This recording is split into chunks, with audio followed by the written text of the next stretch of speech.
15절에서 17절까지 말씀입니다.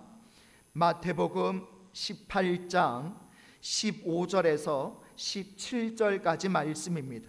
신약성경 30페이지입니다.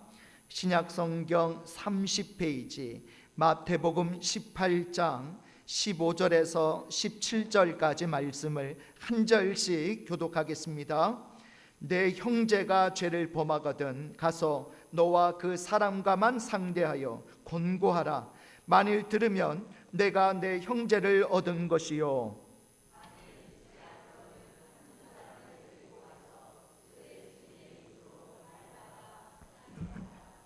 우리 17절 같이 읽습니다. 만일 그들의 말도 듣지 않거든 교회의 말하고 교회의 말도 듣지 않거든 이방인과 세리와 같이 여기라. 아멘. 예, 오늘 말씀의 제목 따라해 보실까요? 형제가 죄를 범하거든. 형제가 죄를 범하거든. 전에 섬기던 교회에서 있었던 일입니다. 그 주일날 교회에서 한 여자 청년의 가방에서 돈이 없어지는 일이 일어나게 된 거예요.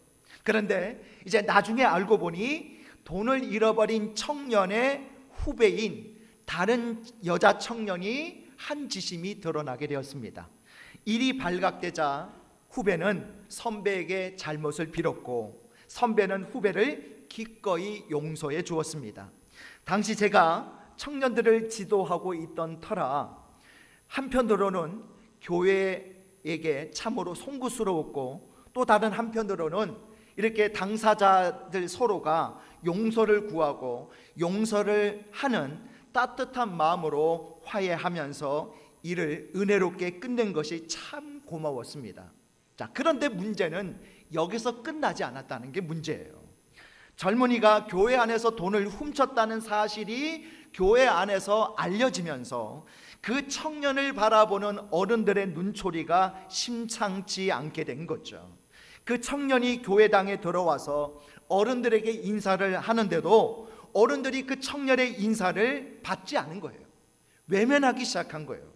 물론 그 청년이 잘못한 것은 사실입니다. 그러나 청년들 사이에서는 서로 잘못을 시인했고 용서를 받았음에도 불구하고 어른들은 여전히 용서할 수 없는 아이로 낙인이 찍혀버린 것이죠. 여러분 한번 생각해 보시기 바랍니다. 어른들이 자신을 바라볼 때마다 마치 죄인을 바라보듯이 이상한 눈초리를 하고 심지어 인사조차 받아주지 않는 그런 교회를 그 청년이 계속 다닐 수 있겠습니까? 결국 그 청년은 교회를 옮기고야 말았습니다. 자신도 분명 잘못되었다는 사실을 인정하고 용서를 빌었고 선배도 용서를 해 주었지만 주변에서 보는 어른들의 따가운 시선을 그는 끝내 견뎌내지 못하고 교회를 옮기고 만 것입니다. 청년들을 지도하고 있던 제 입장에서 얼마나 안타까웠는지 모릅니다. 여러분 이렇게 한번 생각해 보십시다. 만일 그런 일이 우리 교회 안에서 일어났다면 여러분은 어떻게 하시겠습니까? 그 청년을 용서하실 수 있겠습니까? 그가 잘못을 구했고 당사자끼리 용서를 했다면 마치 아무 일이 없었던 것처럼 그 청년을 예전처럼 대해줄 수 있겠습니까? 물론 죄를 지은 그 자체를 옳다고 생각할 수는 없습니다. 그러나 우리는 종종 한순간의 잘못을 우리의 기억 속에 각인시켜 놓고 오랫동안 그를 그 잘못과 연결시켜서 아주 못된 사람으로 생각해 버리는 경향이 있습니다. 아무리 우리가 그를 용서한다고 생각을 해도 우리의 마음 한구석에서는 그를 볼 때마다 예전에 그가 했던 잘못이 자꾸만 생각이 나서 마음으로는 쉽게 용서가 되지 않을 것입니다. 오늘 우리가 읽은 말씀에 보면 교회 안에서 형제가 실수하고 죄를 범했을 때에 어떻게 해야 하는지를 우리에게 가르쳐 주고 있습니다. 오늘 본문 15절 처음 말씀이 내 형제가 죄를 범하거든 이라고 되어 있습니다. 내 형제라는 말은 함께 신앙생활을 하는 형제를 말합니다. 그리스도 안에서 함께 부르심을 받고 한 믿음을 가지고 지금까지 한 교회 공동체 안에서 신앙생활을 하던 형제를 말합니다. 그 형제가 죄를 범했을 때에는 무조건 정죄하고 비판할 것이 아니라 세 가지 단계를 거쳐서 이를 처리해야 한다라고 가르쳐주고 있습니다. 자, 그러면 우리 화면 보시면서 형제가 실수하고 죄를 범했을 때 해야 할 첫 번째 단계 한번 따라해 보실까요? 조용하게 그를 찾아가 권고하는 것입니다.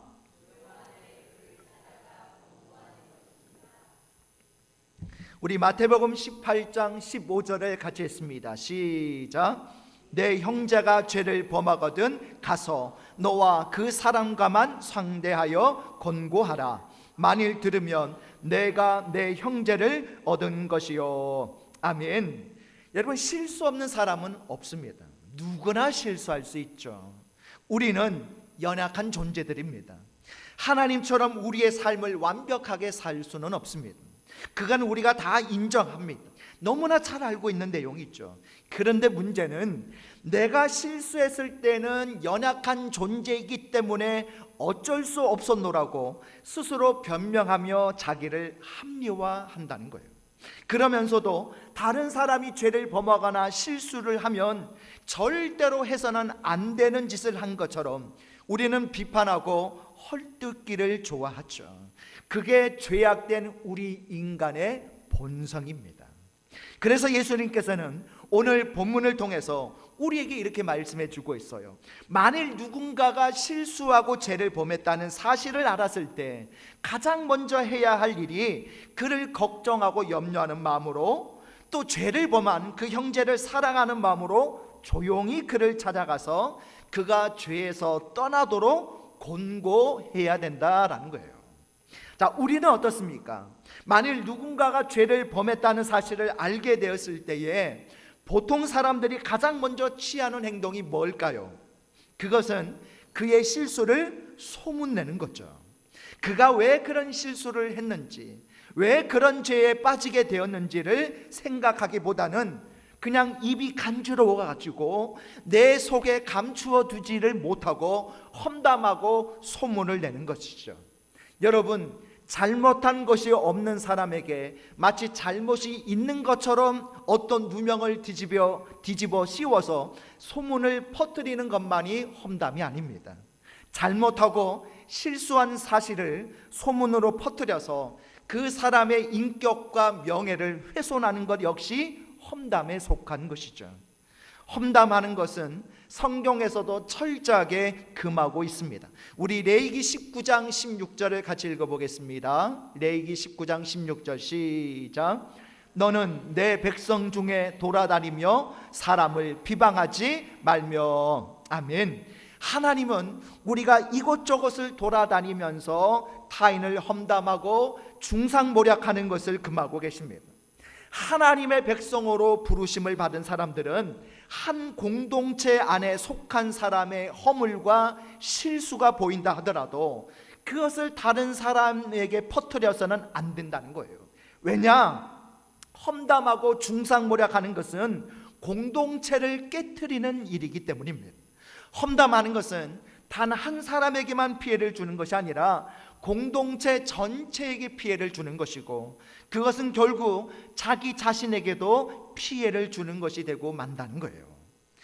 어려움을 겪는 교회의 특징 가운데 하나가 전혀 근거 없는 뒷이야기가 무성하다는 거예요. 우리가 잘 아는 것처럼 말이라고 하는 것은 사람을 거치면서 새로운 사실들이 하나하나 첨가됩니다. 처음에는 작게 시작된 말이 여러 사람을 거치면서 나중에는 걷잡을 수 없을 만큼 커지게 되는 거죠. 예를 들어 어떤 사람이 길을 가다가 넘어졌습니다. 제가 길을 가다가 넘어진 거예요. 그 광경을 우리 어떤 집사님, 우리 어떤 권사님이 보셨어요. 그리고 목격을 했습니다. 그리고 그 권사님이 이제 다른 사람에게 말을 하는 거예요. 우리 목사님이 길을 가다가 돌뿌리에 걸려 넘어졌어. 아마 많이 아플 거야. 그런데 그 이야기를 들은 사람이 또 또 다른 사람에게 그 이야기를 전달합니다. 우리 목사님이 돌부리에 걸려 넘어졌는데 아마도 무릎이 깨졌을 거야. 무릎에서 피가 많이 났을 것 같아. 그리고 그 다음 사람에게 전달할 때는 우리 목사님이 넘어져가지고 병원에 치료를 받으러 갔다네. 어떡해. 그리고 또 다음 사람에게는 우리 목사님이 넘어져가지고 병원에 입원했다네. 이거 어떡해. 그리고 나중에는 어떤 말이 나와요? 우리 목사님이 넘어져가지고 죽어서 영안실에 실려갔대. 어떡해. 여러분, 말이라는 게, 소문이라는 게 그런 거예요. 그렇기 때문에 우리는 남을 험담하는 실수를 하지 말아야 됩니다. 누군가의 실수나 범죄 사실을 알았을 때는 그것을 다른 사람에게 퍼뜨리는 것이 아니라 조용하게 그를 찾아가서 그의 잘못을 깨닫도록 도와줘야 합니다. 내가 의도하지 않았지만 때로 나의 말 한마디가 엄청난 파장을 일으킬 수 있기 때문입니다. 한 영혼을 실족게 할 뿐만 아니라 때로는 교회 공동체를 깨트리는 엄청난 결과를 낳을 수도 있기 때문입니다. 예수님은 우리가 조용히 그를 찾아가서 그를 깨닫게 해주라고 가르쳐 주고 계셔요. 자, 우리는 그 좋은 예를 사도행전 18장에 나오는 브리스길라와 아굴라 부부에게서 찾아볼 수가 있는데요. 이 부부가 에베소에 있을 때에 아볼로라고 하는 사람이 에베소에 와서 성경을 가르치게 되었습니다. 이 아볼로는 일찍부터 성경을 배운 사람이었고 학문에도 조예가 깊은 사람이었어요. 에베소에 와서 성경을 가르치는데 너무 잘 가르친 거예요. 늦게 바울을 통해서 복음을 받아들였던 브리스길라 부부도 이 아볼로의 말씀을 듣게 되었습니다. 자, 그런데 이 아볼로의 가르침 중에서 뭔가 부족한 것이 있다는 것을 알게 된 거예요. 그게 뭐냐? 아볼로가 성경과 예수님에 대해서는 잘 가르치는데 세례 요한의 세례만 알 뿐 성령 세례에 대해서는 전혀 모르고 있었던 거죠.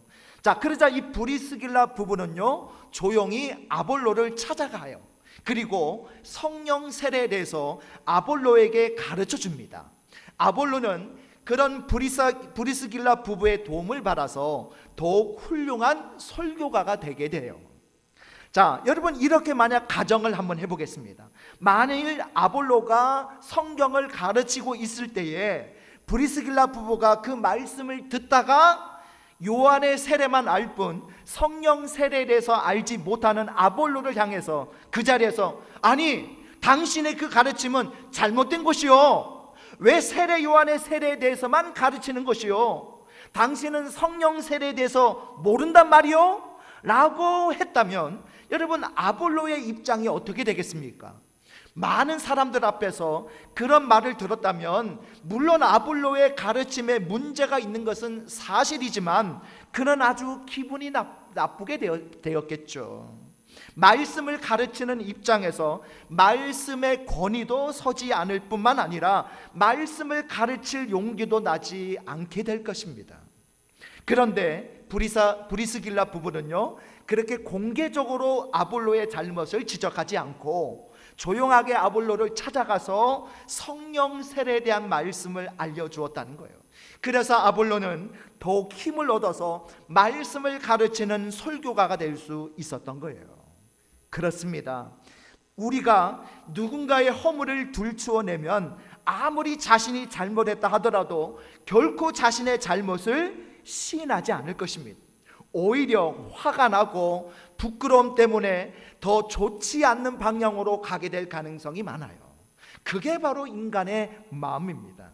그래서 예수님께서는 너가 만일 누군가의 실수나 허물을 알게 되었다면 아무에게도 말하지 말고 조용히 먼저 그를 찾아가서 그의 잘못을 지적하고 깨닫게 하라고 가르쳐 주신 것입니다. 사랑은 허다한 죄를 덮는다라고 말씀하셨죠. 정말 형제를 사랑한다면 먼저는 내 스스로 안에서 형제의 허물을 들추어내는 것이 아니라 감추어 줄 수 있어야 하고, 또 사랑하는 마음으로 그를 찾아가 그의 잘못을 가르쳐서 깨우쳐 주어야 합니다. 또 하나 기억해야 할 것이 있어요. 그것은 남을 험담하고 실수나 허물을 들추어내는 것도 잘못이지만 험담하는 사람의 말에 동조하거나 그의 말을 들어주는 것도 삼가해야 한다는 겁니다. 그것이 모두를 위한 길이에요. 험담하려는 사람을 위해서도 그렇고 허물이 발견된 사람을 보호하기 위해서도 그렇고 그것을 들음으로 같은 죄에 빠지게 될 나 자신을 위해서도 그렇습니다. 그리고 더 나아가 하나님의 교회 공동체를 보호하기 위해서도 험담하는 말을 들어주어서는 안 됩니다. 우리는 분명하게 우리 자신에게 먼저 물어야 됩니다. 그런 상황에서 만약 누군가가 내 이야기를 한다면 나는 과연 내 기분은 어떨까? 그리고 그 이야기를 함으로써 과연 교회의 덕을 세우는 것일까? 하나님께 영광이 되는 것일까? 우리는 스스로에게 먼저 그것을 물어볼 수 있어야 된다는 거예요. 그러기에 우리는 누군가가 다른 사람에 대해서 험담하려 할 때에 용기를 내어서 이렇게 말할 수 있어야 됩니다. 나는 험담하는 말 안 듣겠습니다. 듣지 않겠습니다 라고 말할 수 있어야 된다는 거예요. 또 그런 말을 해서는 안 됩니다 라고 용기 있게 충고해 줄 수 있어야 된다는 겁니다. 자, 두 번째입니다. 우리 화면 보시면서 형제가 실수하고 죄를 범했을 때 해야 할 두 번째 단계 따라해 보실까요? 한두 사람을 데리고 가서 함께 설득해야 합니다.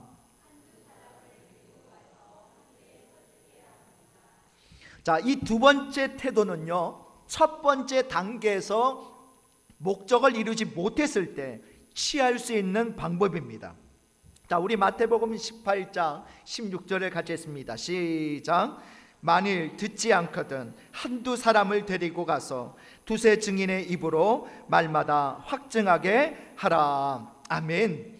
자, 이 말씀 속에 함축된 첫 번째 의미는 할 수 있으면 형제가 범죄한 사실을 알리는 범위를 좁혀야 한다라는 거예요. 자, 좋지 않는 일들이 여러 사람에게 알려지는 것은 결코 바람직하지 않을 뿐만 아니라 유익하지도 않습니다. 그래서 가능하면 그 범위를 좁혀야 합니다. 자, 한두 번 권고한 다음에 권고를 무시하고 죄를 은폐하고 자복하지 않는다고 그 사실을 많은 사람에게 알리는 것은 바람직하지 않습니다. 그것 역시 험담하는 것과 다름이 없다는 거예요. 우리는 흔히 내 말을 듣지 않으면 그의 잘못을 지적한 우리 스스로 화가 나는 경우가 많죠. 그러나 정말 형제를 사랑하는 하나님의 마음으로 형제를 찾아갔다면 그것까지도 참을 수 있어야 되는 거예요. 그리고 우리는 여기에 나오는 이 두 번째 단계로 들어가야 되는 것입니다. 두세 증인만을 데리고 가라 라고 말씀하고 있는데, 두세 증인만을 데리고 간다는 것은 첫 번째 단계에서 잘못한 형제가 자기의 잘못을 인정하지 않을 경우 형제가 잘못했다는 것을 설명해 줄 수 있는 사람을 데리고 가서 그의 잘못을 정확하게 집어서 그의 잘못됨을 회개할 수 있도록 하라는 거예요. 이때 데리고 갈 두세 명의 증인도 증언에 신실할 수 있는 사람이어야 한다라는 겁니다. 이때 이 증인들에게 세 가지 요건이 필요한데요. 자, 첫 번째는 범죄한 형제를 사랑하는 마음이 있어야 되고, 이건 가장 중요하죠. 두 번째는 지혜롭게 말을 할 수 있는 사람이어야 한다는 거예요. 한 번 찾아가서 말을 듣지 않은 사람에게 두 번째 더 많은 사람이 찾아간다는 것은 자칫 그 사람의 마음에 상처를 줄 수도 있습니다. 그렇기 때문에 형제의 마음에 상처를 주지 않고 형제의 닫혀있는 마음의 문을 열어서 자신의 잘못을 볼 수 있게 만들 수 있는 지혜로운 증인들이 함께 가야 되는 거죠. 그리고 세 번째는 이 증인들은 자신이 할 말에 대해서 분명하게 책임을 질 수 있는 사람이어야 한다는 거예요. 단순히 내 말을 동조해 줄 수 있는 사람이라고 증인으로 데리고 가야 되는 게 아닙니다. 증인이라는 말에는요, 목숨을 내놓는 각오를 포함하고 있어요. 잘못된 증언을 했을 경우 생명이라도 내놓을 수 있는 진실함이 있어야 된다는 것입니다. 형제를 사랑하고 그 형제가 잘못과 범죄에서 벗어나서 온전한 하나님의 사람으로 바로 설 수 있기를 바라는 진실한 마음으로 함께 가야 합니다. 그 사람의 잘못을 꾸짖기 위해서 두세 사람이 더 찾아가는 게 아니에요. 그의 말에 약점을 잡아서 빠져나갈 구멍이 없이 몰아세우기 위해서 여러 명이 함께 가는 것이 아닙니다.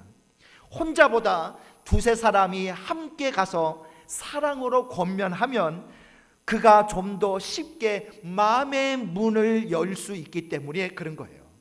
이 말 속에는 또한 한 번 말을 해 주었는데도 말을 듣지 않으니 나는 모르겠다라고 포기해서는 안 된다는 뜻도 담겨 있습니다.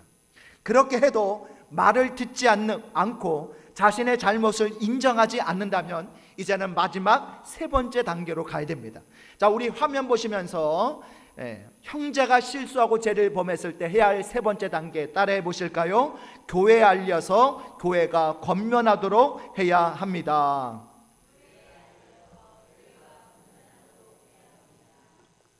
우리 마태복음 18장 17절을 같이 했습니다. 시작. 만일 그들의 말도 듣지 않거든 교회 말하고 교회 말도 듣지 않거든 이방인과 세리와 같이 여기라. 아멘. 자, 여기 보니까요, 만일 그들의 말도 듣지 않거든 교회에 말하고 라고 말씀합니다. 자, 여기서 교회에 말하라는 말씀은요, 교회에 소문을 내라는 말이 아니에요. 교회 지도자들에게 알려서 지도자들이 찾아가서 교회 권위를 가지고 그를 권면하도록 해야 한다는 그런 뜻입니다. 이때 교회는요, 때로는 은밀하게 일을 처리하기도 하고 때에 따라서는 온 교우들에게 알려서 기도함으로 힘을 모아야 할 때도 있습니다. 그러나 형제의 인격을 손상하고 형제의 마음을 고통스럽게 만드는 상황이라면 교회는 은밀하게 일을 처리해야 하는 거죠. 교회는 때로 치리를 할 수도 있습니다. 형제가 바른 그리스도인으로 세워지기 위해서는 치리를 해야 할 때도 있어요. 마치 아이가 잘못했을 경우 그의 잘못을 바로잡고 더 이상 나쁜 길로 가지 않도록 매를 대는 것처럼 영적인 회초리인 치리를 할 수도 있습니다. 그리고 그 치리를 받아들일 때에 그는 바르게 성장할 수 있는 거죠. 교회의 치리를 받지 않을 때는 오늘 여기 말씀에 나와 있듯이 이방인이나 세리와 같이 여기라 라고 말씀하고 있어요. 자, 이게 무슨 뜻이냐? 이 말은요, 출교하라는 뜻입니다. 출교란 게 뭡니까? 교회 밖의 사람처럼 취급하라는 거예요. 교회의 권위와 권면을 무시하는 사람은 더 이상 그 공동체 안에 머물러 있을 이유가 없는 거예요. 교회의 권위를 무시했다는 것은 더 이상 그리스도의 말씀과 그리스도의 통치를 받지 않겠다는 것과 같기 때문입니다. 그런 사람이 계속 교회 안에 머물러 있는 것은 교회 공동체를 깨트리는 암초와 같은 역할을 할 수 있습니다.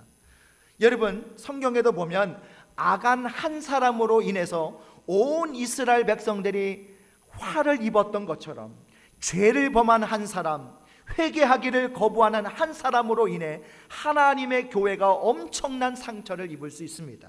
그래서 모든 노력을 한 후에도 돌아서지 않으면 출교를 시켜서라도 교회를 지키라라고 말씀하고 계시는 거예요. 예수님께서 말씀하신 것처럼 작은 누룩이 온 덩어리에 퍼지는 것을 우리는 잘 알고 있습니다. 선한 일도 많은 사람에게 감동을 주고 그래서 선한 영향력을 끼쳐 많은 사람에게 유익을 줄 수 있습니다.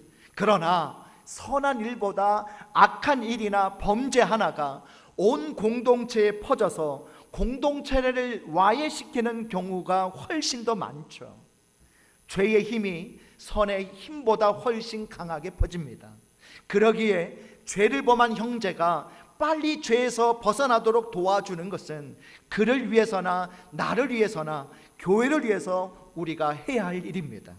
그 일을 함에 있어서 가장 중요한 것은 죄는 미워하되 죄에 빠진 형제를 미워하지 않고 그의 영혼을 긍휼히 여기며 사랑하는 마음으로 해야 한다는 것입니다. 사람은 누구나 실수를 할 수 있고 죄에 넘어갈 수도 있습니다. 그러니 우리 주위에서 죄를 범한 형제가 있더라도 결코 우리가 심판자가 되어서는 안 됩니다. 그 형제를 심판하실 분은 오직 예수님 뿐입니다. 우리는 사랑하는 마음으로 그 형제를 위해서 기도하고 그가 온전한 신앙인으로 회복되도록 돕는 일을 할 뿐입니다. 우리 주님께서는 이 작은 자 중에 하나라도 잃는 것은 하늘에 계신 너희 아버지의 뜻이 아니니라 라고 말씀하셨습니다. 우리는 모두 그러한 하나님의 사랑의 마음을 품어야 합니다. 그런 마음으로 형제를 대해야 합니다. 그리고 만일 함께 신앙생활하던 우리의 사랑하는 형제 가운데 한 사람이 불행하게도 죄에 빠지게 되었다면 우리는 주님의 마음으로 그 형제가 그 죄악의 길에서 그 죄악의 고통에서 벗어날 수 있도록 도와주어야 하는 것이죠. 우리 갈라디아서 6장 1절과 2절을 같이 읽겠습니다. 시작. 형제들아, 사람이 만일 무슨 범죄한 일이 드러나거든 신령한 너희는 온유한 심령으로 그러한 자를 바로잡고 너 자신을 살펴보아 너도 시험을 받을까 두려워하라. 너희가 짐을 서로 지라. 그리하여 그리스도의 법을 성취하라. 아멘. 죄에 빠진 형제를 대하는 우리의 마음은 주님의 마음처럼 온유한 심령이어야 할 줄 믿습니다. 온유한 심령으로 형제를 권면할 때 그 형제가 죄의 고통에서 벗어날 수 있도록 도울 수 있습니다. 그리고 그 형제가 당하는 죄의 고통의 짐을 함께 지겠다는 사랑의 마음이 우리에게 있어야 되는 거예요. 그렇게 하는 것이 그리스도의 법을 성취하는 것이다 라고 말씀하고 있죠. 그리고 더 나아가 우리도 그와 똑같이 그런 죄에 빠질 수 있는 연약한 존재라는 사실을 기억해야 합니다. 그 사람만 죄에 빠지는 게 아니죠. 우리도 죄를 범할 수 있고 우리도 실수할 수 있어요. 그러기에 우리 자신을 돌아보아 그런 죄의 자리에 빠져들지 않도록 조심해야 하는 것이죠. 바라기는 우리 모든 믿음의 식구들은 죄에 빠져 죄악의 고통 가운데 신음하는 식구들이 한 사람도 없기를 바랍니다. 그리고 혹시 유혹을 받아 죄를 범하게 되었다면 빨리 깨달으시고 하나님께 두 손 들고 돌아와서 주님으로부터 용서를 받고 평안을 얻으시기 바랍니다. 혹 죄를 범하고도 깨닫지 못하고 있는 형제가 있다면 오늘 본문에서 말씀하신 것처럼 그 형제를 정말 사랑하는 마음으로 그 형제의 생명을 구원하고 온전한 그리스도인으로 세우기 위해서 여러분 정말로 노력해 주시기 바랍니다. 그래서 우리 모든 믿음의 식구들이 모두 함께 깨끗한 믿음과 온전한 신앙으로 하나님의 축복을 누리시는 복된 삶을 살아가시기를 주님의 이름으로 축복합니다. 우리 말씀 정리해 보겠습니다. 형제가 실수하고 죄를 범했을 때 해야 할 첫 번째 단계 같이 했습니다. 조용하게 그를 찾아가 권고하는 것입니다. 두 번째 단계 같이 했습니다. 한두 사람을 데리고 가서 함께 설득해야 합니다. 세 번째 단계 같이 했습니다.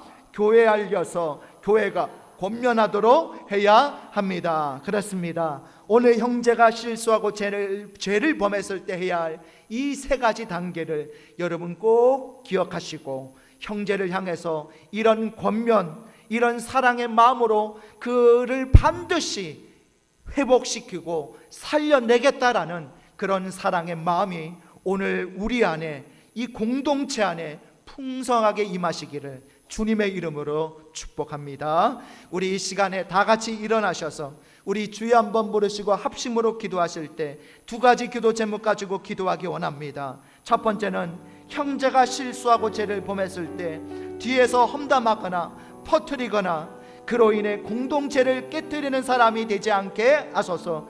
두 번째는 형제가 실수하고 죄를 범했을 때 그를 사랑하는 마음으로 세 가지 단계를 통해 권면하게 하시고 이로 인해 서로를 용납하며 하나 되게 하소서. 우리 다 같이 주여 한번 부르시고 합심으로 기도하겠습니다. 주여, 하나님, 형제가 실수하고 죄를 범했을 때 우리가 어떻게 해야 합니까? 오늘 세 가지 단계를 통해서 오늘 하나님께서 우리에게 주시는 영적 가르침을 우리가 배우고 깨닫게 하옵소서. 첫 번째 단계로 조용하게 그를 찾아가서 공고해야 한다고 말씀하고 있습니다. 두 번째로 한두 사람을 데리고 가서 함께 설득하라고 말씀하고 있습니다. 세 번째로 교회에 알려서 교회가 권면하도록 하라고 말씀합니다.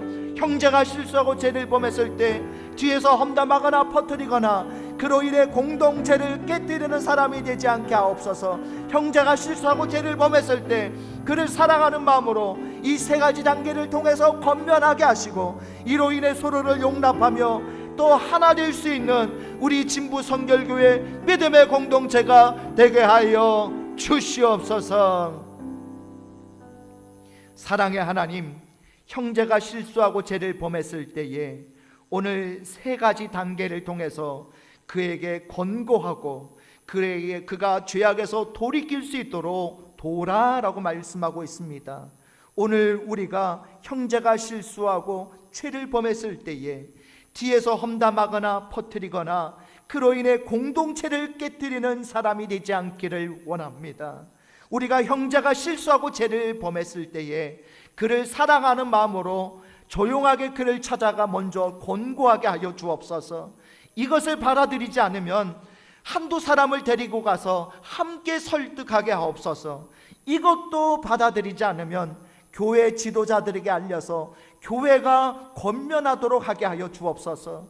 이 세 가지 단계를 통해서 권면하게 하시고 이로 인해 서로를 용납하며 하나 되게 하여 주셔서 한 사람도 실족하는 일이 없게 하여 주시고 반드시 그 죄악에서 그에게 온전히 돌이키고 회개할 수 있도록 도와줄 수 있는 우리 귀한 믿음의 공동체가 되게 하여 주시옵소서. 모든 말씀 예수님의 이름으로 기도드려옵나이다.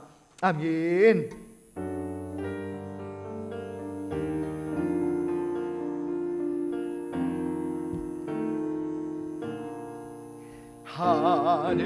하늘에 계신 아버지 이름 거룩하사 주님 나라 임하시고 뜻이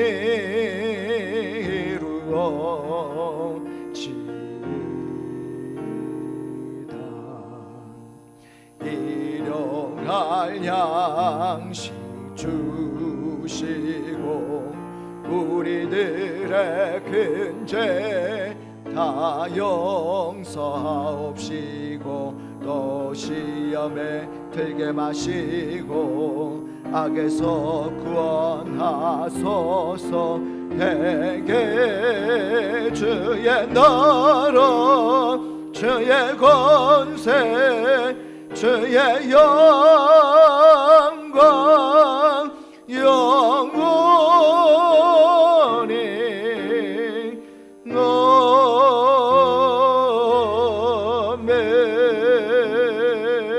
아멘. 이제는 우리 주 예수 그리스도의 은혜와 하나님 아버지의 무한하신 사랑하심과 성령님의 감화감동 충만하신 은혜와 역사가 형제가 실수하고 죄를 범했을 때에 세 가지 단계를 통해서 권면하고 이로 인해 서로를 용납하며 하나 되기를 원하는 우리 믿음의 공동체 머리 위에 지금부터 영원토록 함께 있을지어다. 아멘.